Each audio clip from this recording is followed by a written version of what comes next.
Atomic habit chapter 5 नई आदत शुरू करने का श्रेष्ठतम तरीका। बेहतर व्यायाम की आदत को बनाने के लिए 2001 में अनुसंधान करने वाली ने ग्रेट ब्रिटेन में 248 लोगों के वास्ते 2 हफ्ते का कार्यक्रम बनाया। अध्ययन में शामिल लोगों को 3 समूहों में बांट दिया गया।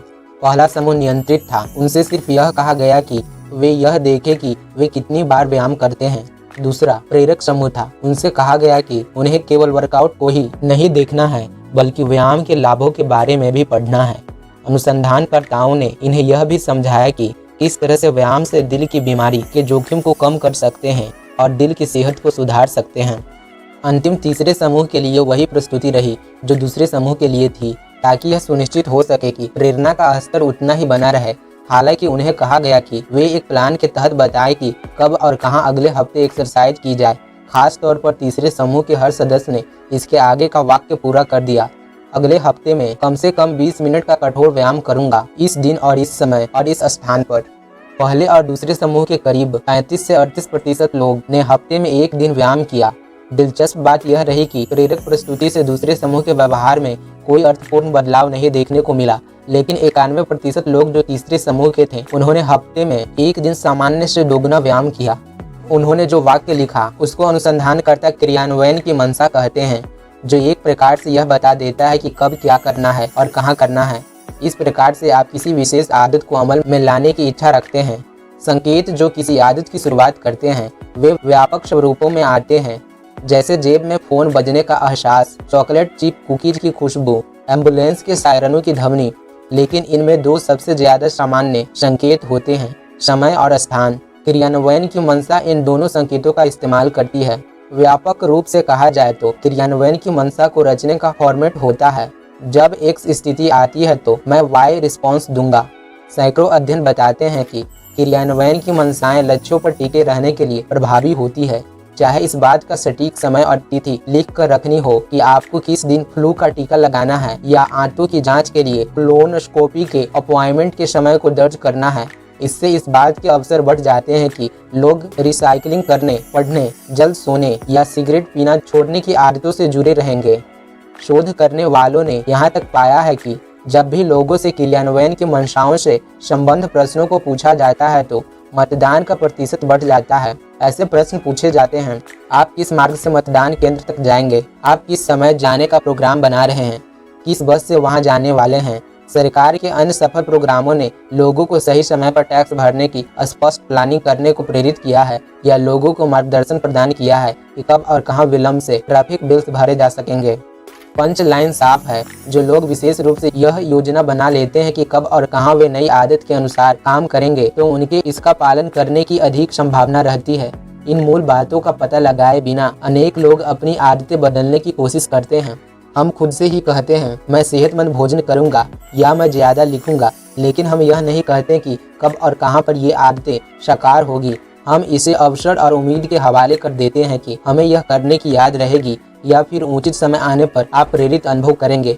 क्रियान्वयन की मंशा अस्पष्ट धारणाओं जैसे मैं अधिक व्यायाम करना चाहता हूँ या मैं ज्यादा काम करना चाहता हूँ अथवा वोट देना चाहिए को खत्म करती है और उन्हें ठोस कार्य योजना में बदल देती है। कई लोग सोचते हैं कि उनमें प्रेरणा की कमी है, जबकि उनमें वास्तव में स्पष्टता की कमी होती है। यह हमेशा स्पष्ट नहीं होता कि कब और कहां कार्रवाई की जानी चाहिए। कुछ लोग उचित समय की प्रतीक्षा में पूरा जीवन निकाल देते हैं ताकि वे कुछ सुधार कर सकें। एक बार जब क्रियान्वयन की मंशा तय हो जाती है तो फिर प्रेरित होने के लिए प्रतीक्षा नहीं करनी पड़ती। उदाहरण के लिए, क्या मैं आज एक चैप्टर लिखूं या नहीं, क्या मैं आज सुबह या फिर दोपहर के खाने के बाद ध्यान करूं। जब कार्रवाई का क्षण आता है तो फैसला लेने की जरूरत नहीं पड़ती है। आप आसानी से पूर्व निर्धारित योजना का अनुसरण करते जाते हैं।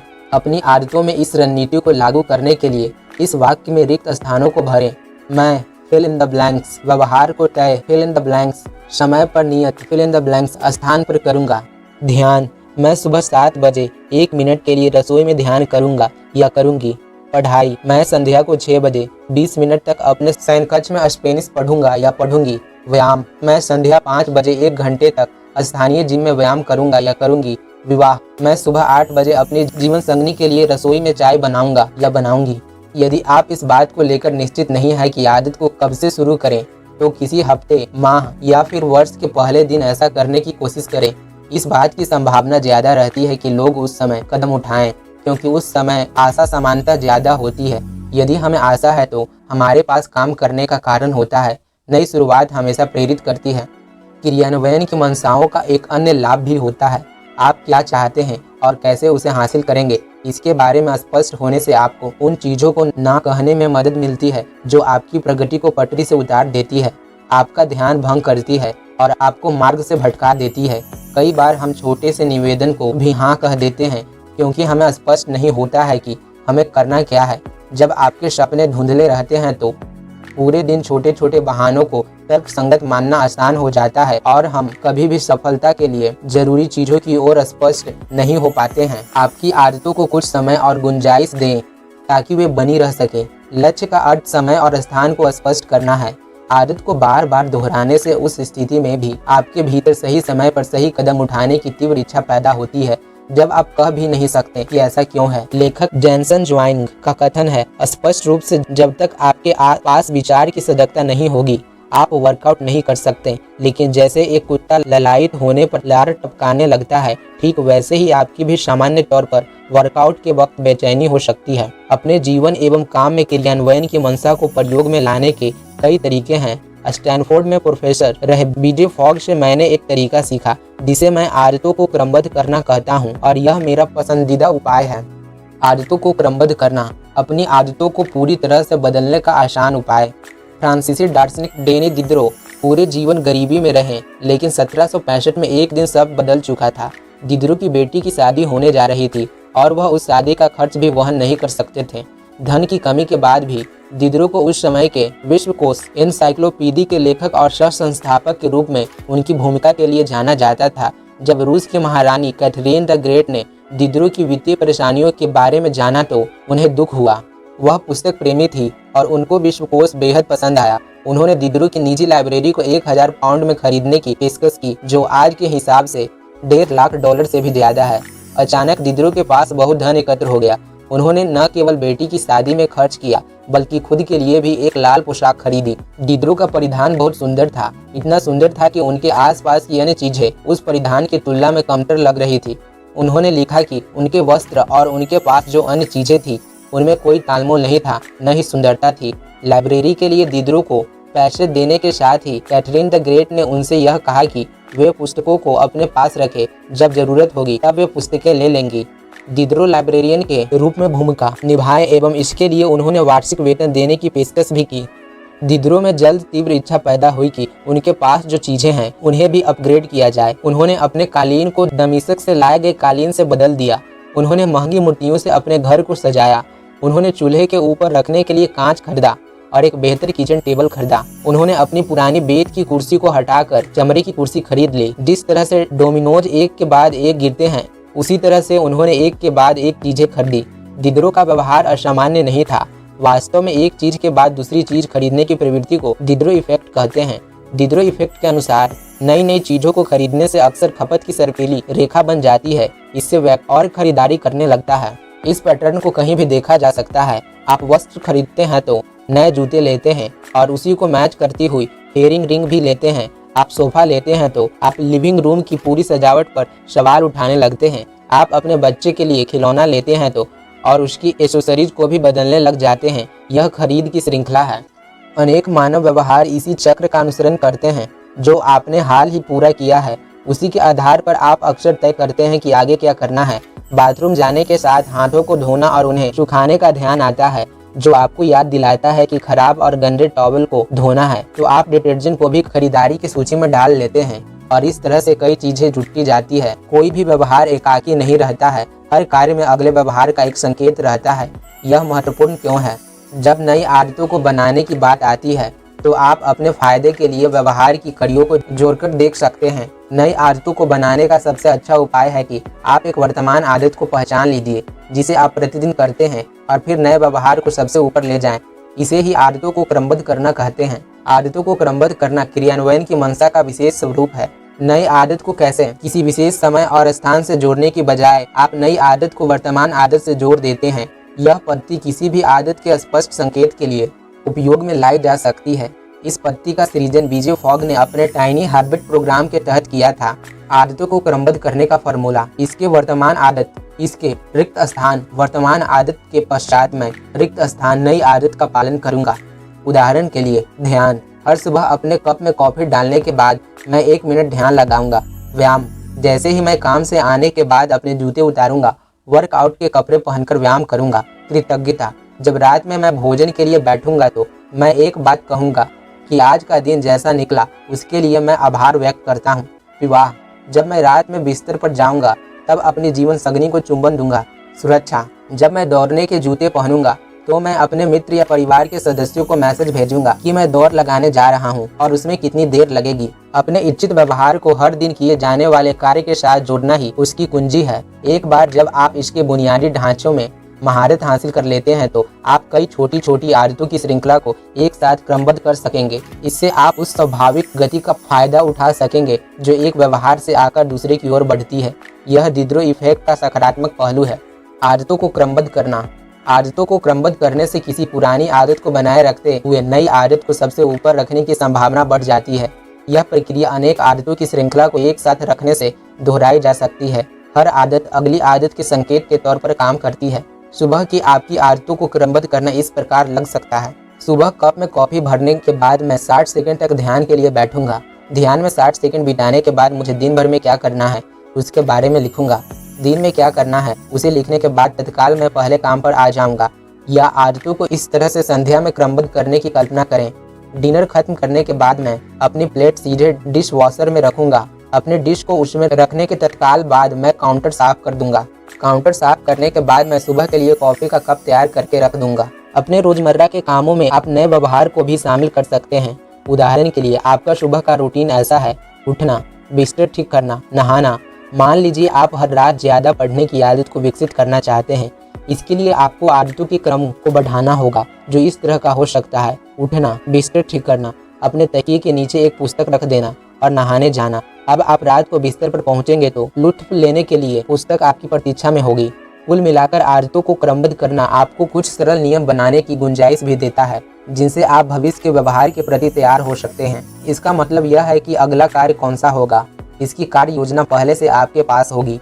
जब आप इस तरीके के साथ सहज हो जाते हैं तो आप सामान्य आदतों को क्रमबद्ध करते हैं जो उपयुक्त परिस्थिति में आपका मार्गदर्शन करती है। व्यायाम। जब मैं सीढ़ियाँ देखूंगा तो मैं एलिवेटर के बजाय उसी का प्रयोग करूंगा। सामाजिक कौशल। जब मैं किसी पार्टी में जाऊंगा तो मैं उनसे मिलूंगा जिन्हें मैं नहीं जानता। जब मैं $100 में कुछ खरीदना चाहूंगा तो उसे खरीदने से पहले मैं 24 घंटे की प्रतीक्षा करूंगा। सेहतमंद खाना। जब भी मैं खाना खाऊंगा तो सबसे पहले मैं प्लेट में सब्जियां रखूंगा। न्यूनतम आवश्यकता। जब मैं नई वस्तु लूंगा तो एक को हटा दूंगा, यानी कम रखूंगा। एक लाओ, एक बाहर करो। मूड। जब फोन की रिंगटोन सुनाई देगी तो मैं लंबी गहरी सांस लूंगा और उत्तर देने से पहले मुस्कुरा दूंगा। विस्मृति। जब भी मैं किसी सार्वजनिक स्थान से जाऊंगा तो अपने टेबल और कुर्सी ध्यान से देखूंगा कि कुछ भूल तो नहीं रहा। इससे अंतर नहीं पड़ता कि इस रणनीति को कैसे उपयोग में लेना है। सफल आदत क्रम बनाने का रहस्य सही संकेत को चुनने में है। व्यवहार के लिए समय और स्थान का विशेष उल्लेख करने वाले क्रियान्वयन की मंशा से अलग आदतों के क्रम में समय और स्थान निहित रहते हैं। कब और कहां आप उस आदत का उपयोग अपने प्रतिदिन के रूटीन में करना चाहेंगे, इससे बड़ा फर्क पड़ेगा। यदि आप अपने सुबह के रूटीन में ध्यान शामिल करने की कोशिश में हैं, लेकिन सुबह बहुत अस्त व्यस्त रहती है और बच्चे कमरों में दौड़ते रहते हैं, तो ऐसे में यह स्थान और समय गलत होगा। इस पर विचार करें कि आप ध्यान में कब सफल होंगे। खुद को यह न बताएं कि आपको यह आदत बनानी है जबकि आप किसी अन्य आदत के साथ जुड़ सकते हैं। आपके संकेत में उतनी ही आवृत्ति होनी चाहिए जितनी आपकी इच्छित आदत में है। यदि आप हर दिन की कोई आदत बनाना चाहते हैं लेकिन आप उसे उस समय आदत के ऊपर के क्रम में रखते हैं जो आप हर सोमवार को ही करते हैं, ऐसे में यह सही चयन नहीं माना जाएगा। आदत क्रम को सही तरह से बनाने का एक उपाय वर्तमान आदत को ऊपर नीचे करके उसकी सूची को ठीक करना है। अपना हैबिट स्कोर कार्ड अंतिम चैप्टर से शुरू करके उपयोग में ला सकते हैं। विकल्प के तौर पर आप 2 कॉलम में भी सूची बना सकते हैं। पहले कॉलम में उन आदतों को लिखें जो आप हर दिन करते ही हैं। उदाहरण के लिए बिस्तर से बाहर निकलना, नहाना, दांत साफ करना, कपड़े पहनना, 1 कप कॉफी तैयार करना, नाश्ता करना, बच्चों को स्कूल ले जाना, दिन का काम शुरू करना, लंच करना, दिन का काम समाप्त करना, काम से आकर कपड़े बदलना, रात के भोजन के लिए बैठना, लाइट्स ऑफ करना, सो जाना। आपकी सूची बहुत लंबी हो सकती है लेकिन आपको एक आइडिया मिलता है आपके साथ जो हर दिन घटित होता है। दूसरे कॉलम में वह लिखें। उदाहरण के लिए, सूर्य निकलता है, आपको कोई टेक्स्ट मैसेज मिलता है। जो गीत आप सुन रहे हैं वह खत्म होता है, सूर्यास्त होता है। इन दो सूचियों के साथ ही आप यह सोचने लगते हैं कि अपनी जीवन शैली में नई आदत को किस सबसे अच्छे स्थान पर रखा जाए। आदतों का क्रम बनाना उस समय श्रेष्ठ नतीजे देता है जब संकेत स्पष्ट हो और उस पर तत्काल काम किया जा सके। कई लोग ऐसे संकेत चुनते हैं जो धुंधले रहते हैं। मैंने खुद यह गलती की है। जब मैंने आदत में पुशअप को शुरू करना चाहा, मेरी आदत का क्रम था, जब मैं लंच के लिए ब्रेक लूंगा तब 10 पुशअप करूंगा। पहली बार देखने पर यह ठीक लग रहा था, लेकिन जल्द ही मैं जान गया कि यह संकेत अस्पष्ट था। क्या मुझे दोपहर के भोजन से पहले पुशअप करना चाहिए? दोपहर के भोजन के बाद इसे करें? मैं इसे कहाँ कर सकूंगा? कुछ दिन की अनियमितता के बाद मैंने मेरी आदतों का क्रम बदला। जब मैं दोपहर के खाने के लिए अपना लैपटॉप बंद करूंगा तब अपने डेस्क के पास ही पुशअप कर लूंगा। मेरी अस्पष्टता खत्म हो गई। अधिक पढ़ना या बेहतर खाना जैसी आदतें महत्व की है, लेकिन ये लक्ष्य किसी तरह के निर्देश नहीं देते हैं कि कैसे और कहाँ की जाए। इसमें विशिष्टता और स्पष्टता जरूरी है। जब मैं द्वार बंद करता हूँ, जब मैं दांतों को ब्रश करता हूँ, जब मैं टेबल के पास बैठता हूँ, इसमें इन बातों को स्पष्ट करना अहम है। जितनी ज्यादा सुदृढ़ता से आपकी नई इच्छा आदत किसी विशेष संकेत से जुड़ी होगी, उतनी ही बेहतर संभावना यह होगी कि आप देख सकेंगे कि कब काम करने का समय आ गया है। व्यवहार बदलने का पहला नियम है, इसे स्पष्ट बनाएं। क्रियान्वयन की मंशा और आदतों को क्रमबद्ध करने जैसी रणनीतियां आदतों के लिए स्पष्ट संकेत तैयार करने के लिए सबसे व्यवहारिक तरीकों में शामिल है। इससे आप स्पष्ट योजना बना सकते हैं कि कब और कहां कार्रवाई करनी है। अध्याय का सार, व्यवहार बदलने का पहला नियम है, इसे स्पष्ट बनाएं। समय और स्थान दो संकेत सबसे सामान्य होते हैं। क्रियान्वयन की मंशा तैयार करना ऐसी रणनीति है जिसका इस्तेमाल आप नई आदत को किसी विशेष समय और स्थान के साथ जोड़ने में कर सकते हैं। क्रियान्वयन की मंशा का फॉर्मूला है, मैं अपना व्यवहार सही समय और सही स्थान पर करूंगा। आदतों का क्रम बनाना ऐसी रणनीति है जिसका इस्तेमाल आप नई आदत के लिए वर्तमान आदत के साथ उसकी जोड़ी बनाने में कर सकते हैं।